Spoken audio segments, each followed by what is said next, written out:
కమిటీలో మన జిల్లా నుంచి ప్రత్యేకించి రీసెంట్గానే జనసేన పార్టీలోకి వచ్చినటువంటి పెద్దలు గౌరవనీయులైనటువంటి బాలినేని శ్రీనివాసరెడ్డి గారిని ఏర్పాటు చేయడం జరిగింది.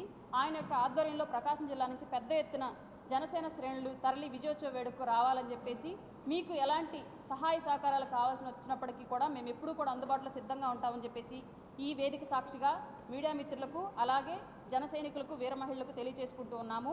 రాబోయే రోజుల్లో మన విజయాన్ని ఇంకా ఘనంగా జరుపుకోవాలని చెప్పేసి మనస్ఫూర్తిగా కోరుకుంటూ ఇప్పటివరకు ఈ 11 ఏళ్ల ప్రయాణంలో ఎంతోమంది మనతో కొనసాగిన వాళ్ళు ఉన్నారు. మధ్యలో ఎదురైనటువంటి ఒడిదుడుకుల కోసం తట్టుకోలేక పక్కకు తప్పుకున్న వాళ్ళు ఉన్నారు. అలాగే మనం ఈ విజయం సాధించిన తర్వాత రాబోయే విజయాల కోసం మనల్ని నమ్మి కలిసి నడవడానికి వచ్చిన వాళ్ళు కూడా ఉన్నారు. అందరికీ కూడా సహృదయంతో ఆహ్వానం అందిస్తున్నాం ఈ వేదికకు రావాలని చెప్పేసి మనస్ఫూర్తిగా. ఇది ఈసారి పవన్ కళ్యాణ్ గారు రాష్ట్ర రాజకీయాలనే కాదు దేశ రాజకీయాల్లో కూడా ఏ విధంగా ప్రభావితం చేయబోతున్నారనేది పూర్తిగా ఆయన మనసులో ఉన్నటువంటి రాజకీయ భావజాలాన్ని సమాజం